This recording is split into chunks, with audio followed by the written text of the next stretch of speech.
은혜의 시간이 될 수 있도록 자비를 베풀어 주옵소서.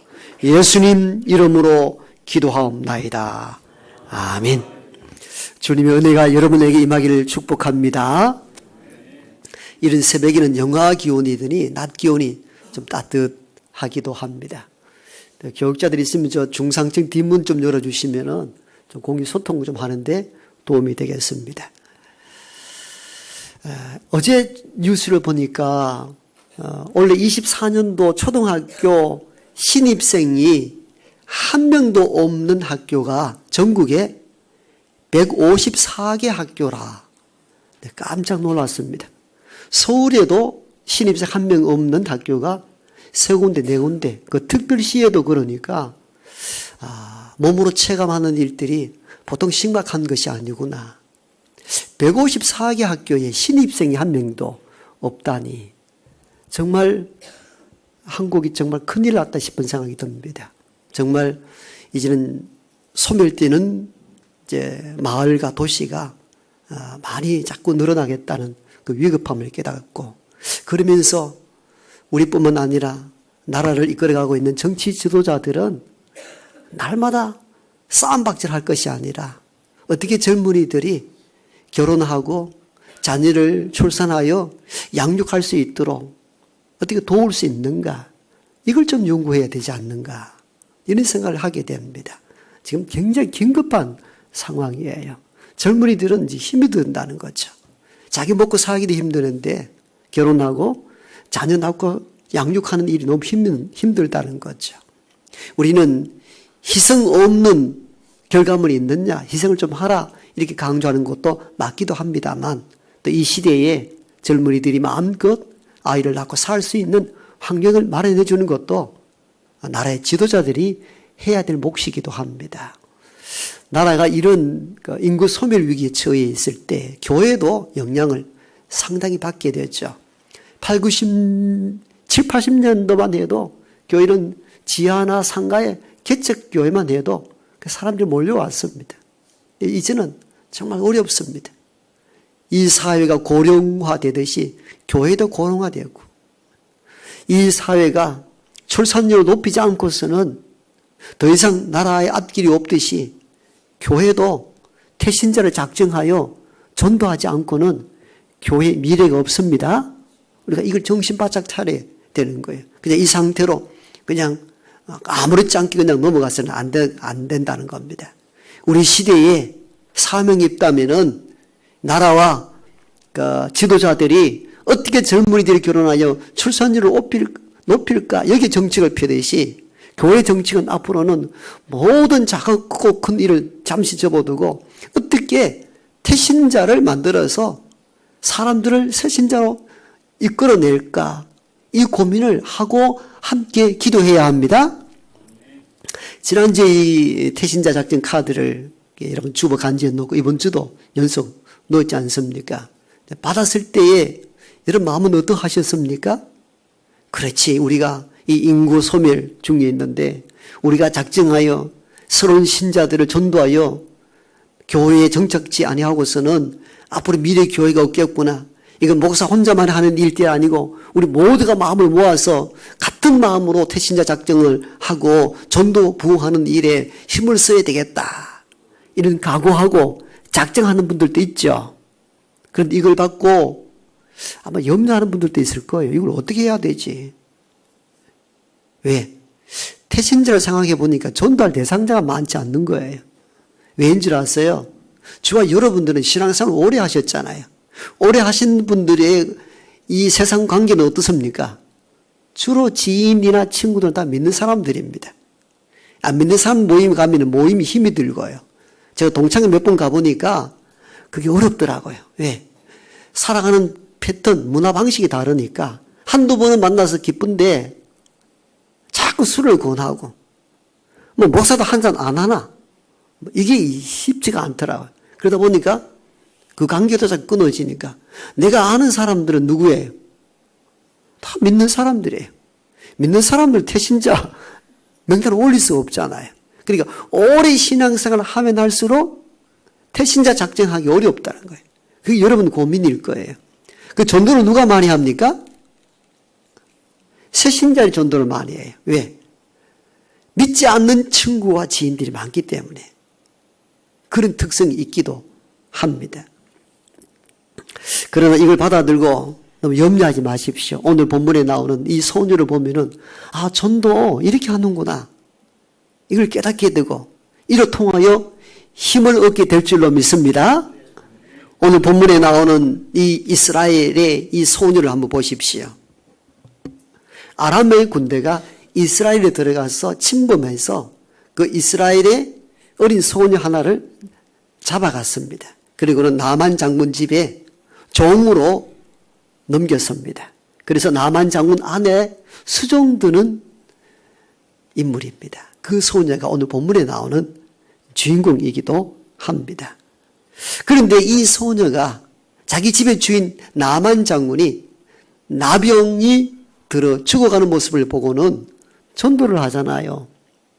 우리의 주인이 내가 살았던 사마리아 지역에 하나님의 선지자 앞에 가면 참 좋겠는데 그 선지자는 이 나병을 고칠 수 있는데 이게 복음이 되어서 나만 장군의 나병을 치유받는 내용이 오늘 본문입니다.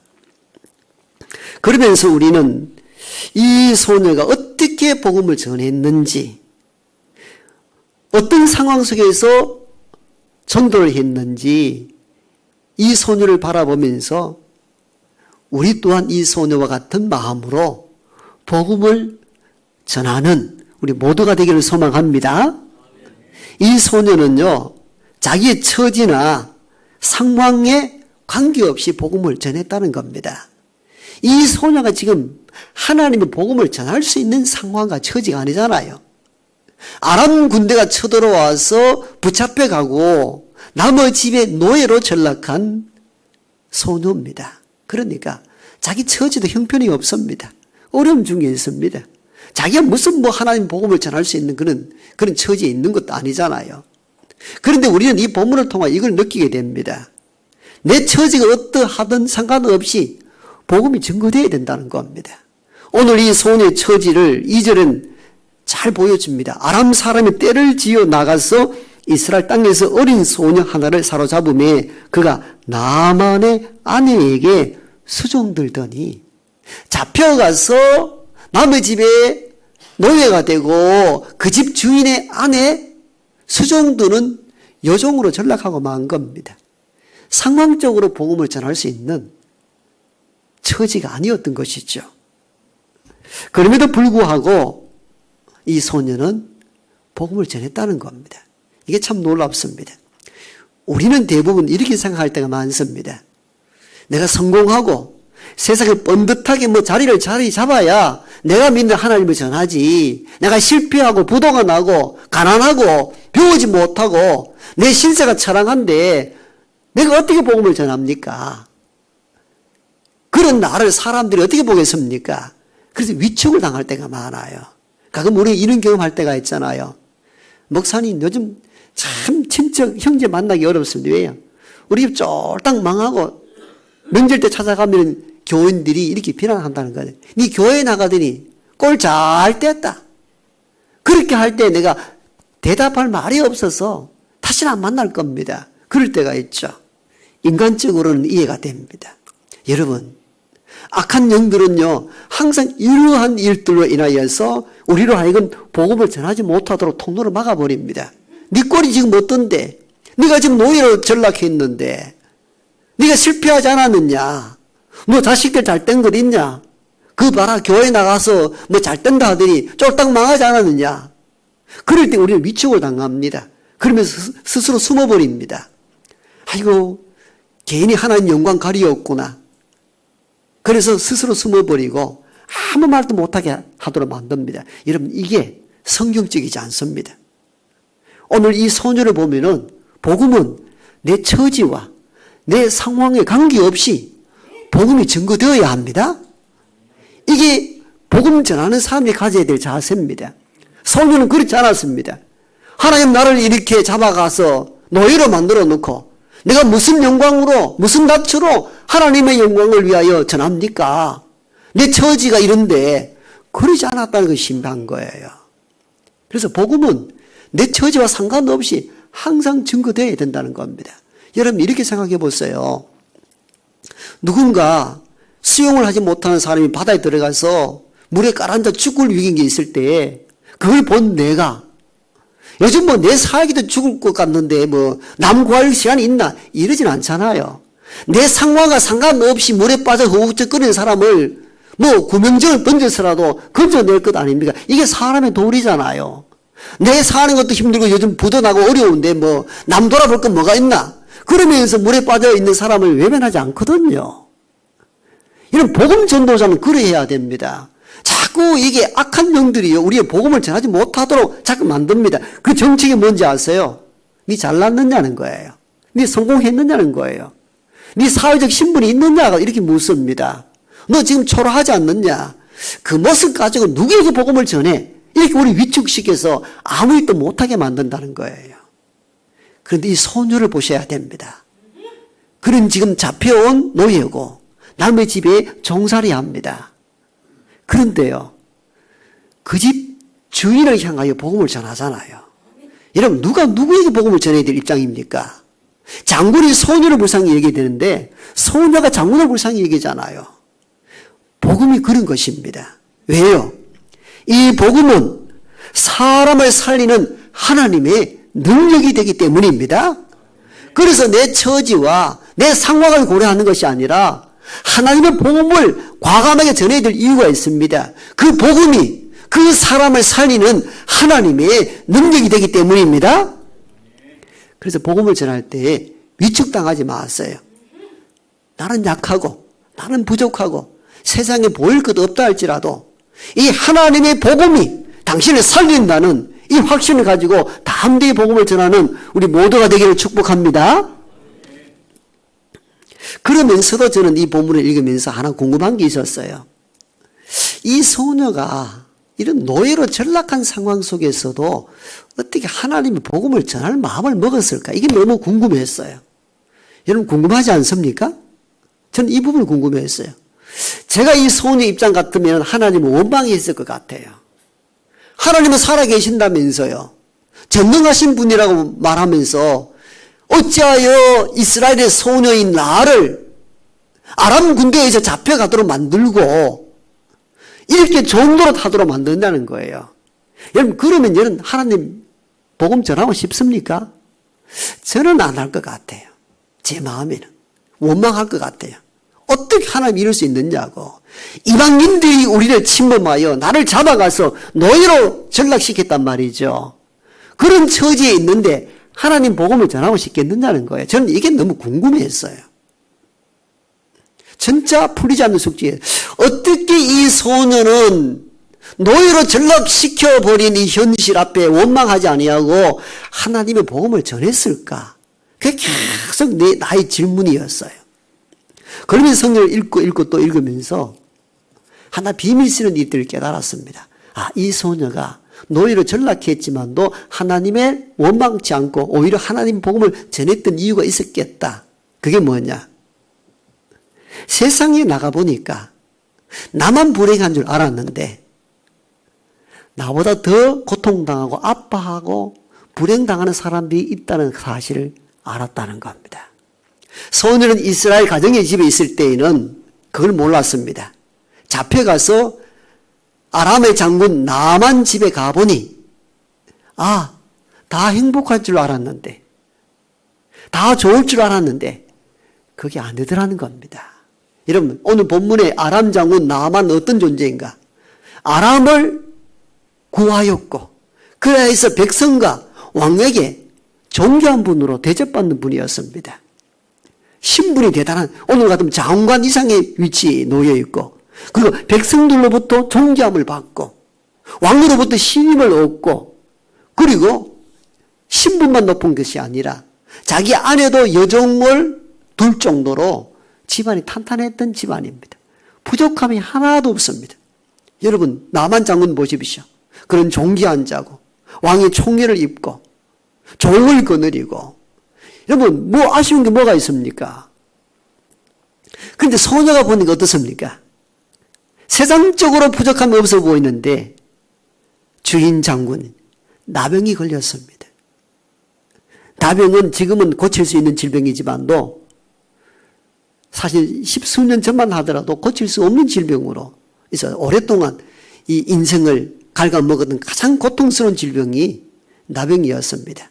구약시대 때나 신약시대 때에도 나병이 걸렸다는 그 의미는 천형, 하나님으로부터 받은 형벌로 여겼습니다. 그래서 아무도 치료할 수 없다고 여겼습니다.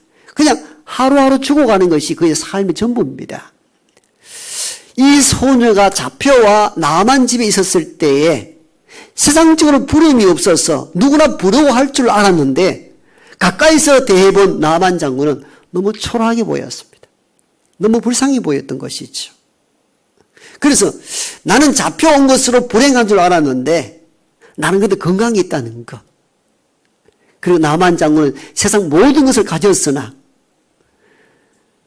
천형인 나병으로 죽어가고 있다는 현실을 목도하게 되면서 나만 불행한 것이 아니고 나보다 더 고통스럽고 아파하고 절망 가운데 놓여 있는 사람도 있다는 사실들을 이 소녀가 깨달았던 것으로 보입니다. 그래서 오히려 위로받아야 될 자리에 있는 이 소녀가 거꾸로 나만 장군을 불쌍히 여기어 그 아내에게 이렇게 말합니다.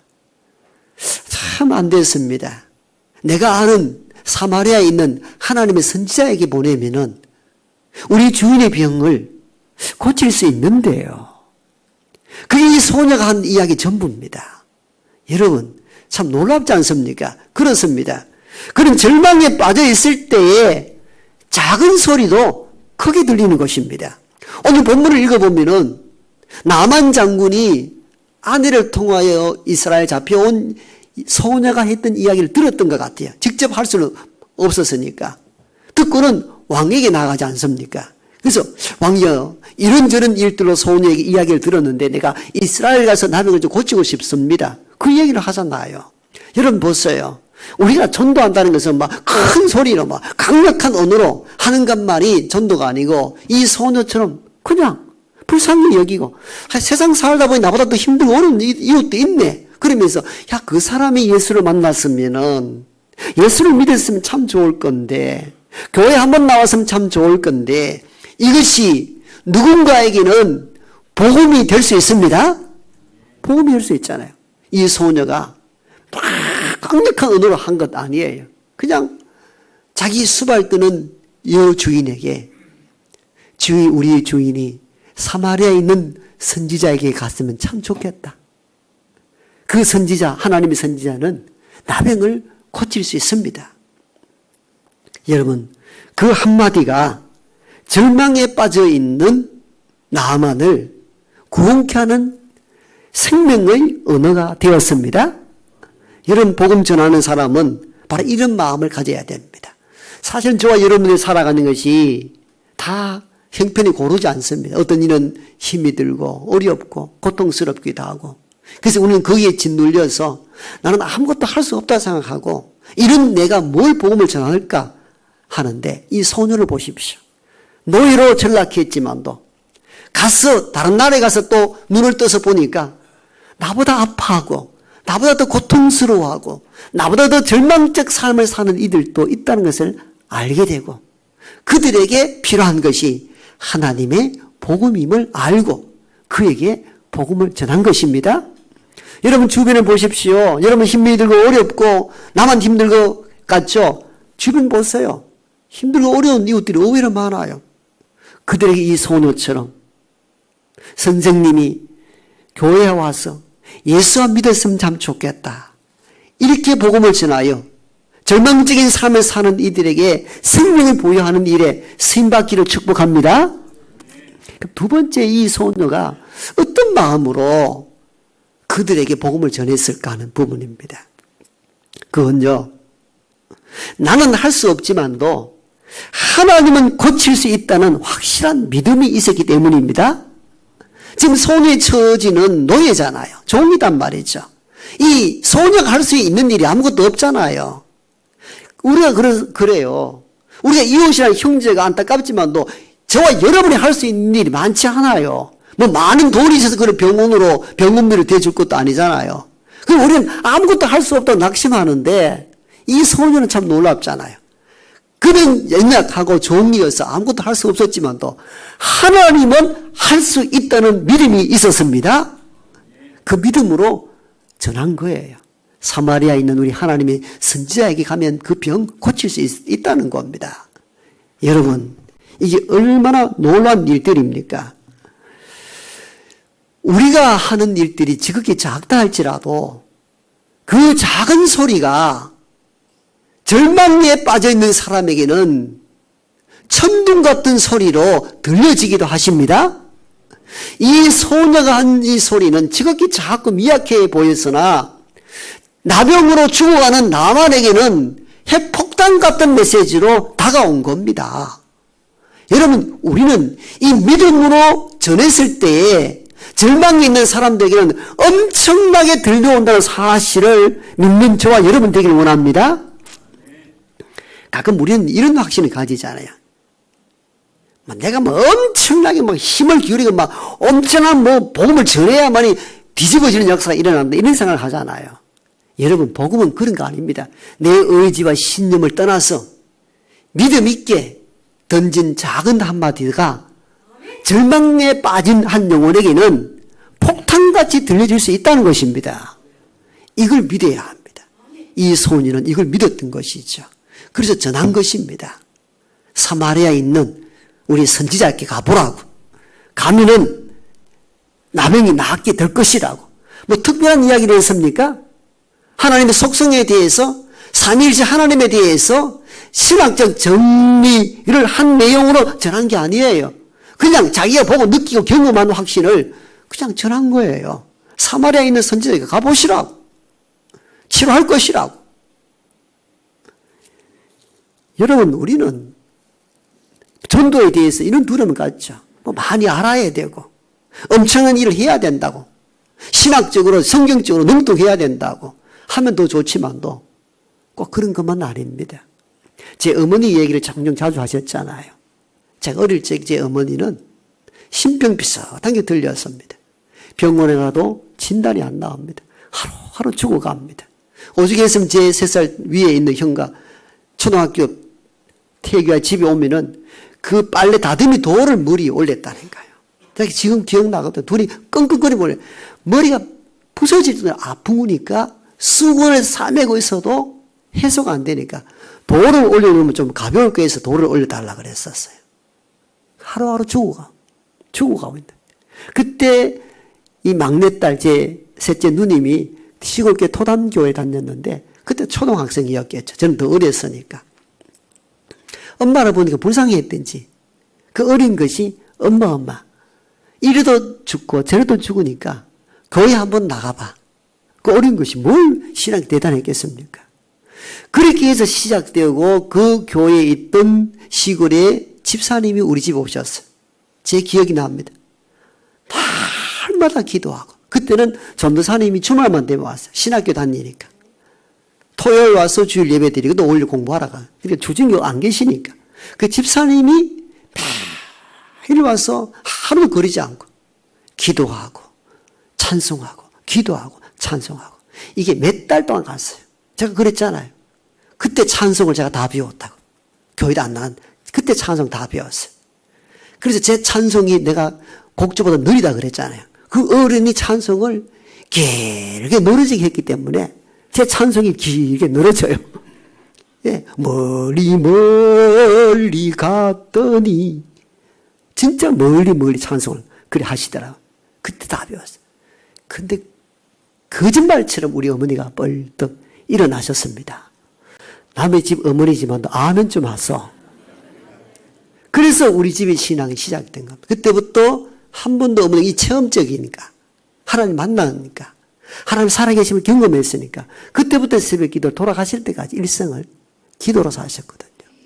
여러분, 어린 막내딸이 던진 그 한마디, 엄마 교회 한번 가봐. 그게 가정을 살리는 구원의 복음이 되었습니다.